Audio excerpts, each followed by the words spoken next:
नमस्कार दोस्तों, class virus के यूट्यूब प्लेटफॉर्म पे आप सभी को स्वागत है। तो आज 15 अगस्त की स्पेशल क्लास में आप सभी को 15 अगस्त की हार्दिक शुभकामनाएं। और इसी के साथ हम आज का क्लास शुरू करते हैं। अगर आप चैनल पे नए हैं तो चैनल को सब्सक्राइब करके बेल आइकन को ऑन कर दें ताकि जो भी मैं वीडियो अपलोड करूं सबसे पहले आप तक जाए। तो चलिए शुरू करते हैं। और इससे पहले मैंने आपका जो ये 13वां पार्ट था हमारा यूपी 80 आपका जूनियर असिस्टेंट पीटी और यूपी पुलिस के लिए हम लगातार प्रैक्टिस जारी किए हैं। तो हमने आपका जो है इससे पहले 34 क्वेश्चन जो थे मॉडल पेपर 13 में हमने सोल्व करा दिए हैं। आज हम 35 से शुरू करने वाले हैं। तो चलिए आज का टेस्ट शुरू करते हैं कि आपको क्या दे रखा है 35 नंबर में कि किस प्रकार के विशेषण में दो प्राणियों, वस्तुओं इत्यादि के गुण, दोष अथवा विशेषता की तुलना कर एक को दूसरे से बढ़ा चढ़ाकर बताया जाता है। तो किस में बताया जाता है? तो ये बताया जाता है आपका उत्तरावस्था में। उत्तरावस्था में आपका दो प्राणियों, वस्तुओं आदि के गुणों, दोषों अथवा वस्तु की तुलना कर एक दूसरे से बढ़ा चढ़ाकर बताया जाता है। और विशेषण के 3 अवस्थाओं में से विभक्त किया जाता है, जिसमें आपकी मूलावस्था होती है, और दूसरा आपकी उत्तरावस्था होती है, और तीसरा आपकी उत्तमावस्था होती है। और किस व्यंजन का उच्चारण स्थान तालव्य है? तो कौन सा है? तो आपका झ है। इसका उच्चारण जो स्थान जो है वह आपका तालव्य है। और ग का क्या होता है? तो ग का आपका कंठ होता है। इसका क्या होता है? तो ये तो आपका कंठ होता है, ये आपका कंठ हो गया। और न क्या होता है? न आपका दंत हो गया। और मैं क्या होता है? तो मैं आपका ओष्ठ हो गया।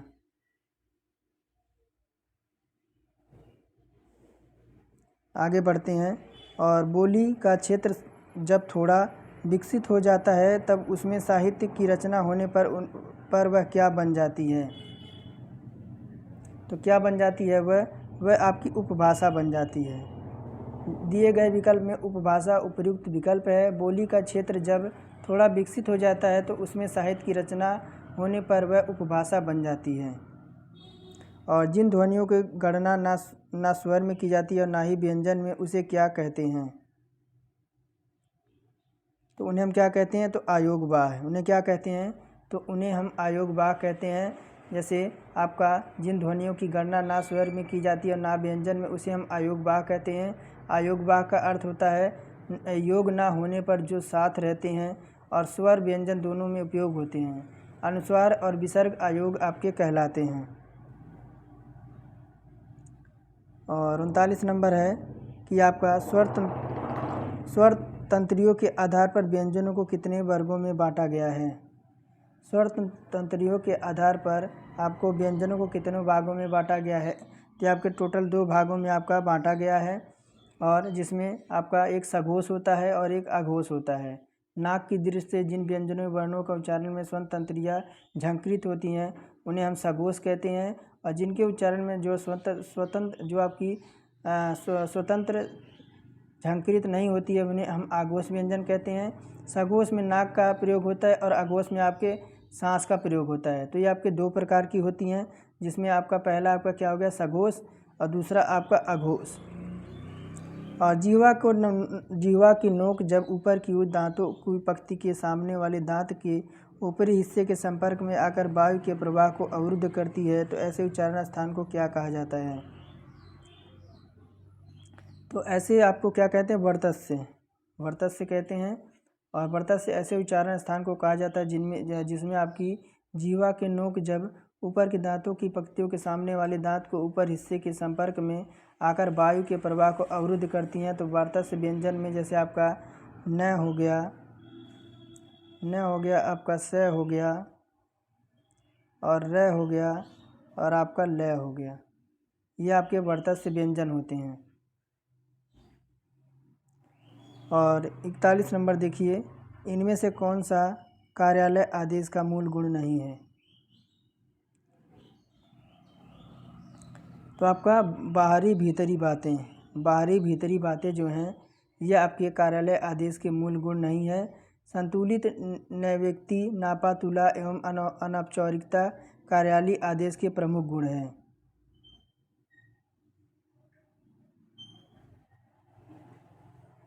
आयकर से माफ़ी एवं पूर्ण मुक्ति के लिए किसे प्रार्थना पत्र आप लिखेंगे? यानी आयकर से माफ़ी मांगनी हो और आपको पूर्ण मुक्ति आपको चाहिए तो किसे हम प्रार्थना पत्र लिखेंगे? तो आयकर अधिकारी को हम लिखेंगे। माफ़ी एवं पूर्ण मुक्ति के लिए हम प्रार्थना पत्र लिखेंगे। और मुख्य बिजली के बल्बों को ऑर्डर के निरस्तीकरण का सूचना देते हुए किसे पत्र लिखेंगे? यानी जब बिजली के बल्ब का ऑर्डर देने के लिए हम निरस्तीकरण करने के लिए किसे सूचना पत्र देंगे? किसे देंगे? तो संभरक को मुख्य बिजली के बल्बों को ऑर्डर के निरस्तीकरण सूचना के लिए हम इसे किसे पत्र देंगे? तो संभरक को। और कार्यालय आदेश के किसके निकाले गए आदेशों की सूचना है? यानी कार्यालय आदेश जो है वह किसके लिए निकाले गए आदेशों की सूचना है? तो किसका है? तो सभी विकल्प आपके सही हैं। ये हमारे मंत्रालय का भी है, समृद्ध विभाग प्रभाग का भी है, अनुभाग का भी है।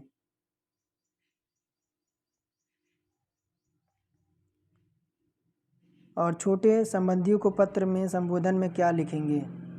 अगर छोटे संबंधियों को हम पत्र में अगर लिखेंगे जो हमसे उम्र में छोटे हैं तो हम क्या संबोधन में लिखेंगे?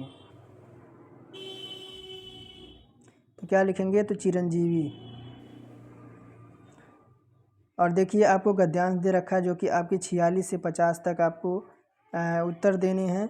और गद्यांश पढ़ते हैं कि साहस की ज़िंदगी सबसे बड़ी ज़िंदगी होती है। ऐसी ज़िंदगी का सबसे बड़ी पहचान है कि वह बिल्कुल निडर और बिल्कुल बेखौफ होती है। साहसी मनुष्य की पहली पहचान है कि वह इस बात की चिंता नहीं करते कि तमाशा देखने वाले लोग उसके बारे में क्या सोचते हैं। दूसरे की परवाह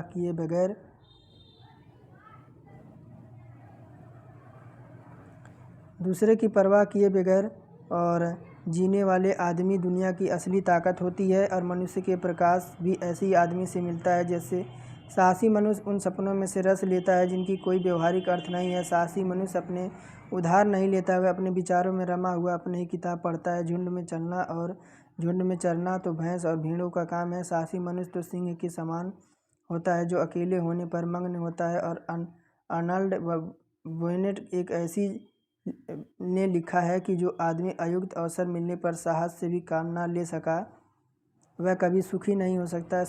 समय पर साहस ना देखने वाला व्यक्ति अपने भीतर एक आवाज़ सुनता है जो उसे बराबर कहती है, तुम साहसी नहीं दिखा सके, तुम कायर की तरह भाग खड़े हुए।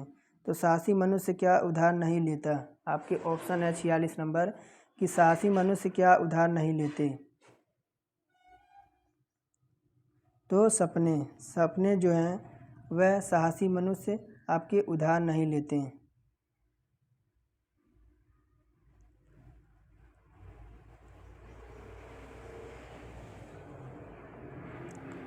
दुनिया की परवाह किए बिना जीने वाले व्यक्ति से किसको प्रकाश मिलता है?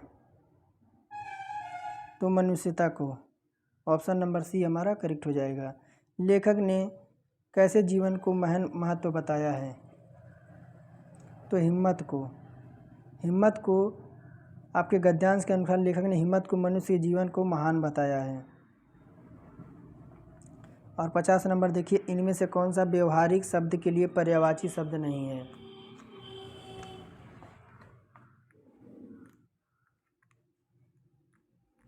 व्यवहारिक जीवन के लिए आपके व्यवहारिक शब्द के लिए कौन सा आपका पर्यायवाची नहीं है? तो आपका आदर्शवादी। ऑप्शन नंबर बी हमारा करेक्ट हो जाएगा। व्यवहारशील ये सही है, व्यवहार में लाने के योग्य ये भी सही है, व्यवहार कुशल ये भी सही है।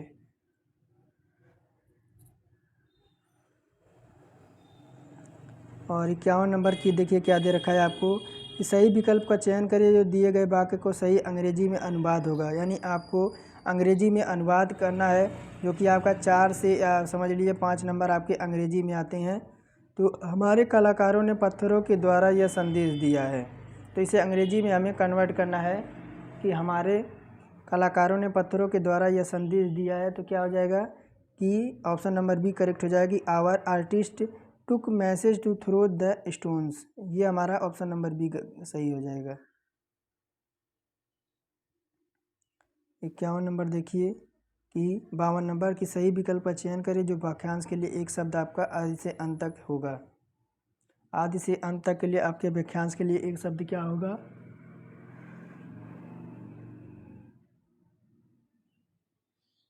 क्या होगा? अधोपांत।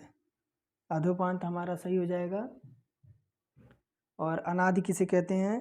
तो अनादि जो होता है जिसका प्रारंभ ना हो। और समकालीन किसे कहते हैं? तो जो उसी समय होने वाले। और समीचीन किसे कहते हैं? तो तर्कपूर्ण।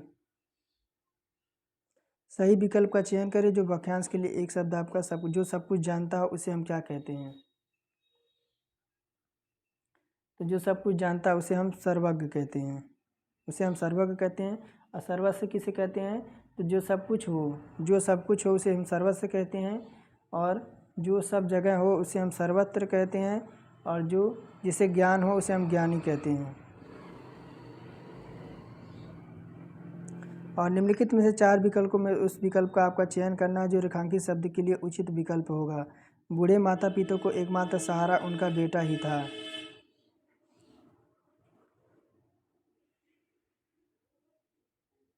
तो क्या है? तो अवलंब। ऑप्शन नंबर बी अवलंब हमारा होगा कि दिए गए रेखांकित शब्द सहारा के लिए उचित शब्द क्या होगा? तो अवलंब होगा। शेष आपके असंगत शब्द हैं। ये क्या हैं? तो ये आपके असंगत शब्द हैं। उस विकल्प को 55 नंबर देखिए, आपको उस विकल्प का चयन करना है जो दिए गए शब्द का सही समानार्थी शब्द होगा। हिरण का सही समानार्थी शब्द क्या होगा? तो क्या होगा आपका? कुरंगम। कुरंगम जो होगा हिरण का क्या होता है? तो आपका मृग होता है। मृग। और कुरंगम और सुरभि ये जो हैं आपके हिरण के पर्यायवाची शब्द समानार्थी शब्द आपके हैं।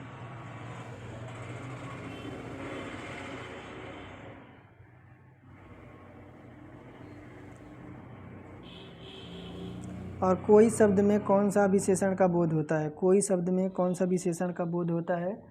तो आपका सार्वनामिक विशेषण। सार्वनामिक विशेषण में आपका बोध होता है कोई का।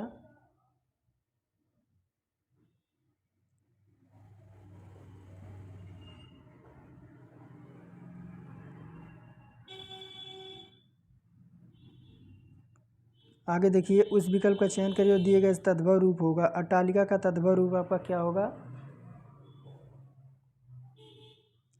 तो अटारी। और भाववाचक संज्ञा कितने प्रकार की बनती है? तो भाववाचक संज्ञा जो है वो टोटल आपकी 5 प्रकार की बनती हैं। कौन कौन सी? तो आपकी सार्वनामिक, विशेषण, क्रिया, जातिवाचक संज्ञा से, अव्यय से। यानी सार्वनामिक से बनती है, विशेषण से बनती है, और क्रियाओं से बनती है, और जातिवाचक संज्ञाओं से बनती है, और अव्ययों से बनती है। और उस विकल्प को आपका चयन करना है कि दिए गए विकल्प में सार्वनामिक के भेद का सही विकल्प है। घनश्याम ने अपने आप कार्यक्रम की पूरी तैयारी कर ली है।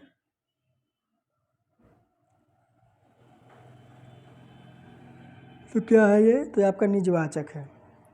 तो घनश्याम ने अपने आप कार्यक्रम की पूरी तैयारी कर ली है, तो ये आपकी निजवाचक हो जाएगा।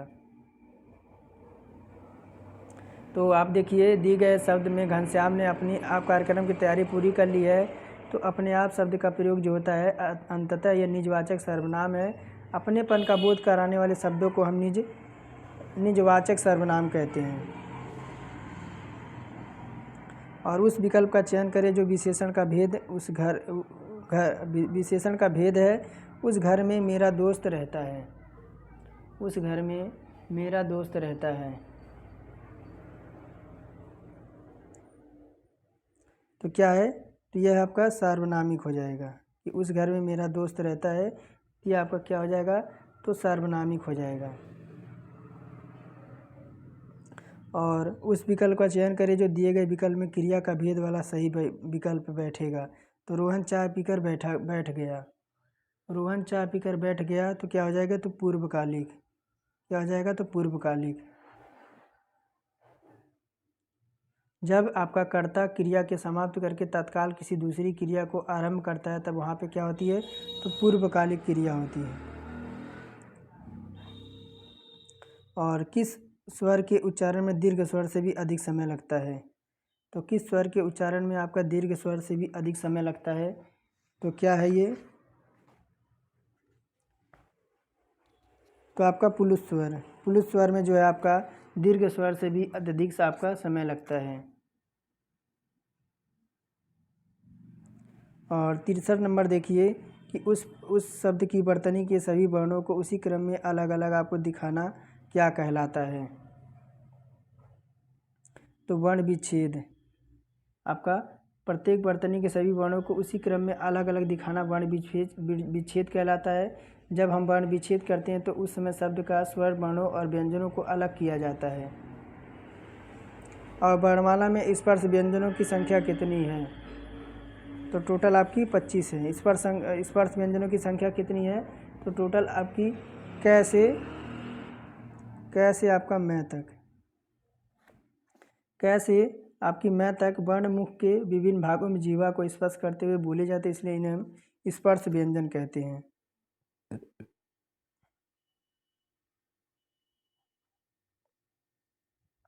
स्वर ए और ए का उच्चारण स्थान कौन सा है? तो कौन सा है? तो ये आपके कंठ तालव्य हैं। ऑप्शन नंबर सी हमारे यह कंठ तालव्य हैं।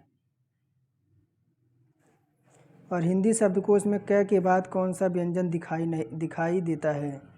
क के बाद कौन सा व्यंजन आपका दिखाई देता है? तो आपका ऑप्शन नंबर डी 6।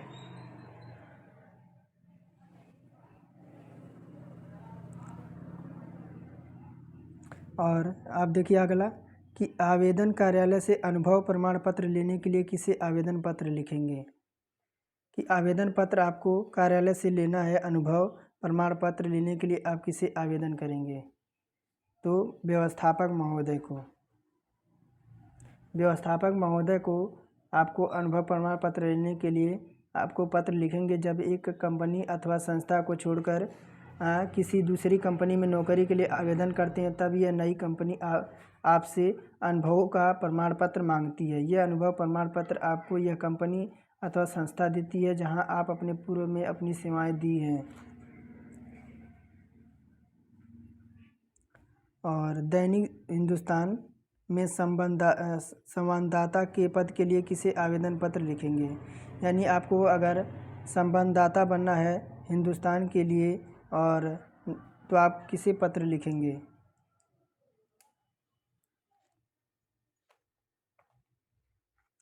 तो आपके संपादक महोदय को।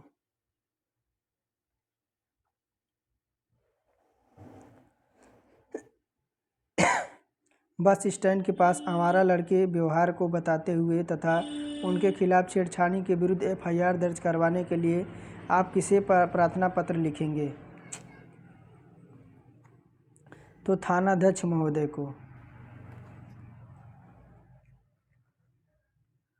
और औपचारिक पत्र में इनमें से कौन सा विकल्प नहीं होगा? तो क्या और नहीं होगा? तो आपका अभिवादन का जो आपका औपचारिक पत्र में आपका प्रयोग नहीं होता है, जबकि औपचारिक पत्र में उनसे प्रयोग किया जाता है जिनसे हमारा कोई निजी संबंध नहीं है। और आज का लास्ट क्वेश्चन है कि देखिए कि व्यवसाय संबंधी पत्र में संबोधन में क्या होगा? यानी व्यवसाय संबंधी जब पत्र लिखेंगे तो संबोधन में हम क्या करेंगे? तो हम क्या करेंगे? तो महोदय लिखेंगे। ऑप्शन नंबर बी हमारा करेक्ट हो जाएगा।